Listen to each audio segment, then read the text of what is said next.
Assalamualaikum warahmatullahi wabarakatuh. Perkenalkan, nama saya Dimas Restu Hidayat, NPM 13 2021 00915. Ini saya akan menjelaskan tentang penggunaan sistem IoT bagi transportasi dengan mata pelajaran teknologi pengantar teknologi informasi. Sebelumnya saya akan menjelaskan pengertian Internet of Things atau IoT. Internet of Things atau IoT adalah sebuah konsep di mana suatu objek yang memiliki kemampuan untuk mentransfer data melalui jaringan tanpa memerlukan interaksi manusia ke manusia atau manusia ke komputer. Perkembangan IoT dapat dilihat mulai dari tingkat konvergensi teknologi nirkabel atau mikroelektro-mechanical MEMS, internet, dan QR quick responses code. IoT juga sering diidentifikasi dengan RFID, Radio Frequency Identification, sebagai metode komunikasi. iThings, kata-kata iThings pada Internet of Things dapat didefinisikan dengan monitor dapat didefinisikan sebagai subjek, misal orang dengan monitor, implan jantung, hewan peternakan, lalu dengan responder biochip, atau sebuah mobil yang telah dilengkapi oleh built-in sensor untuk memperingan pengemudi ketika tekanan ban rendah. Sejauh ini IoT paling erat hubungannya dengan komunikasi machine to machine M2M di bidang manufaktur dan listrik. Di bidang perminyakan dan gas juga. Produk dibangun dengan kemampuan komunikasi M2M yang sering disebut dengan sistem cerdas atau smart. Sebagai contoh yaitu smart sensor. Selain itu juga mencakup teknologi berbasis sensor seperti teknologi nirkabel, QR code yang kita sering jumpai. Kemampuan dari IoT sendiri tidak perlu diragukan lagi. Banyak sekali teknologi yang telah menerapkan sistem IoT, sebagai contoh sensor cahaya, sensor suara, dan teknologi Google terbaru yaitu Google AI dan Amazon Alexa. Dan yang terbaru saat ini penerapan smart city yang sudah dilakukan di beberapa negara maju seperti halnya Cina dan Jerman, sehingga segala bentuk aktivitas penduduk suatu kota dapat termonitoring dengan baik oleh sistem dengan jaringan basis data berskala besar. Secara sederhana, konsep dari IoT sendiri adalah menghubungkan mesin dengan mesin lainnya. Manusia hanya berperan untuk memonitor dan mengawasi cara kerja IoT secara berkala, bukan secara terus-menerus. Dalam cara kerja IoT, setidaknya ada 3 hal yang harus ada, yakni perangkat, konektivitas internet, dan cloud data center. Pertama, yaitu dimulai dengan sensor dalam perangkat IoT yang mengumpulkan data dan bereaksi berdasarkan data yang terkumpul. Sensor dalam perangkat IoT bisa mengenali perubahan temperatur, suara, sentuhan, dan lain sebagainya. Kemudian data yang terkumpul akan dikirimkan menggunakan koneksi internet menuju cloud data center. Setiap fitur dalam perangkat IoT memerlukan kapasitas energi, ketentuan jarak, serta bandwidth yang berbeda-beda. Jadi sangat krusial untuk memiliki konektivitas internet yang stabil demi bisa mengaplikasikan teknologi IoT dengan optimal. Selanjutnya, data akan diproses oleh software. Proses ini cukup krusial karena akan menentukan reaksi dari perangkat. Misal, Anda menggunakan sistem keamanan rumah berbasis IoT. Data seperti adanya pergerakan objek asing akan diproses dan software dapat menentukan tindakan apa yang perlu dilakukan.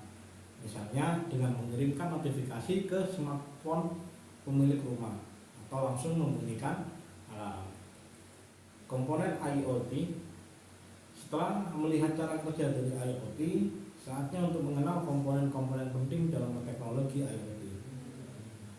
Lantas apa saja kira-kira sehubungan dengan cara kerja IoT? Komponen-komponen yang dibutuhkan yakni sensor atau aktuator, perangkat IoT, IoT gateway, dan IoT backend. Sensor ini sebenarnya menjadi pembeda utama antara perangkat IoT dengan perangkat elektronik lainnya karena mampu mengubah jaringan pasif menjadi sistem aktif yang bebas untuk diintegrasikan ke perangkat lainnya. Sementara itu, sensor pun terhubung dengan perangkat IoT. Umumnya sebuah perangkat IoT bisa memiliki lebih dari satu sensor, tergantung dengan pemakaian. Tanpa adanya perangkat, jelas user atau pengguna tidak bisa melaksanakan fitur-fitur dari IoT, dan sensor pun tidak bisa menerima request atau mengendalikan perangkat. Lalu IoT gateway berfungsi untuk menghubungkan sensor dan perangkat dengan internet melalui penggunaan infrastruktur cloud. Terakhir adalah IoT backend yang memiliki beberapa fungsi sekaligus menjadikannya sebagai komponen integral dalam IoT. Salah satu fungsi utama dari IoT backend antaranya adalah menyimpan dan memproses data. Manfaat IoT itu apa aja sih? Jadi ada 3 manfaat IoT yang bisa dirasakan. Kita yang sebagai penggunanya akan dapat apa aja dari IoT ini? Ada 3. Pertama, efisiensi. IoT menjadi penunjang efisiensi kerja dan aktivitas sehari-hari karena semakin banyaknya jenis koneksi yang diciptakan, semakin kecil jumlah waktu Anda menyelesaikan tugas. Dengan demikian, efisiensi kegiatan Anda akan terjaga dengan IoT. 2. Monitor kegiatan secara praktis. IoT dapat membantu Anda mengontrol dan memonitor seluruh kegiatan lebih mudah, bahkan dapat merekomendasi alternatif kegiatan atau pekerjaan yang lebih gampang. 3. Koneksi lebih mudah. Konektivitas antar perangkat akan menjadi lebih mudah karena semakin baiknya koneksi antar jaringan berjalan, maka sistem perangkat IoT kita akan berjalan dengan cepat dan efektif. Sini adalah contoh sistem IoT yang telah digunakan. Nah, di sini bisa dilihat adalah produk fleet site, yaitu ini kolaborasi antara Telkom dengan Pertamina. Sistem keamanan pada transportasi bahan bakar minyak BBM menjadi faktor penting dalam rantai distribusi. Namun, gangguan seperti sopir mengantuk, kelelahan hingga tidak konsentrasi menjadi tantangan dalam rantai distribusi tersebut. Berangkat dari permasalahan tersebutlah Telkomsel menyediakan solusi Internet of Things IoT dengan nama Telkomsel FleetSight. Solusi ini memungkinkan aset-aset bergerak termasuk memonitor dan mengontrol armada kendaraan dengan menyematkan perangkat telematika berbasis satelit. Perangkat ini nantinya akan diintegrasikan dengan berbagai jenis sensor atau peralatan tambahan pada kendaraan. Teknologi ini mampu merekam semua parameter mobilitas aset dan sekaligus menyediakan informasi kepada pengguna baik dalam bentuk insight maupun data seperti pilihan rute, jam operasional kendaraan, perilaku pengemudi hingga mengukur batas kecepatan.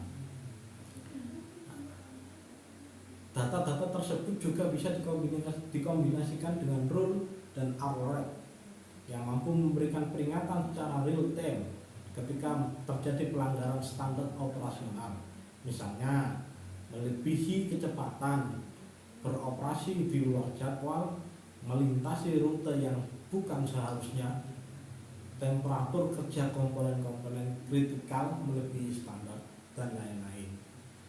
Nah, di sini Telkomsel Fuel Sight diklaim dapat membuat kendaraan lebih ramah lingkungan karena mampu mengurangi emisi hasil pembakaran. Dengan solusi ini, Telkomsel bekerja sama dengan PT Pertamina Partaniaga dengan memasang Telkomsel Fuel Sight sebanyak 1.800 unit kendaraan tangki BBM. Dan ini merupakan solusi inovatif berbasis Internet of Things di berbagai industri. Salah satunya mendukung di era industri 4.0. Nah, opini yang bisa disampaikan bahwa IoT ini banyak sekali manfaatnya. Contoh di perusahaan milik negara pun bisa digunakan, bisa mengefisienkan waktu. Tapi meskipun memberikan serangkaian manfaat yang mengesankan, namun juga menghadirkan serangkaian tantangan yang signifikan. Karena kenapa? Ada masalah-masalah yang ada di IoT ini. Contohnya, IoT menciptakan ekosistem perangkat yang terhubung secara konstan berkomunikasi melalui jaringan. Nah, sistem ini menawarkan sedikit kontrol meski ada tindakan pengamanan. Nah, ini membuat pengguna terpapar berbagai jenis penyerang. Contohnya nanti banyak penyadap. Lalu keduanya privasi. Pertama keamanan, kedua privasi. Kecanggihan IoT ini menyediakan data pribadi yang substansialnya secara ekstrim tanpa partisipasi aktif pengguna. Lalu ada kompleksitas, di mana beberapa menemukan sistem IoT rumit dalam hal desain, penyebaran dan pemeliharaan, mengingat penggunaan beberapa teknologi dan seperangkat teknologi baru yang memungkinkan. Jadi agak sulit karena rumit, jadi sedikit banyak yang mengeluh. Lalu sistem IoT juga fleksibilitasnya mudah berintegrasi dengan lain. Nah, ini mengkhawatirkan menemukan sesuatu yang sama dengan beberapa sistem yang bertentangan. Lalu kepatuhan, IoT seperti teknologi lainnya di bidang bisnis harus mematuhi peraturan. Kompleksitasnya membuat masalah kepatuhan tampak sangat menantang, sangat banyak mempertimbangkan kepatuhan perangkat lunak standar yang dalam sebuah perbankan. Jadi di IoT ini banyak sekali manfaat, namun banyak juga sekali tantangan dan masalah yang siap untuk dihadapi. Nah, cukup sekian penyampaian dari saya, opini dari saya. Apabila ada salah dalam penyampaian, saya mohon maaf yang sebesar-besarnya. Dari saya cukup sekian. Assalamualaikum warahmatullahi wabarakatuh.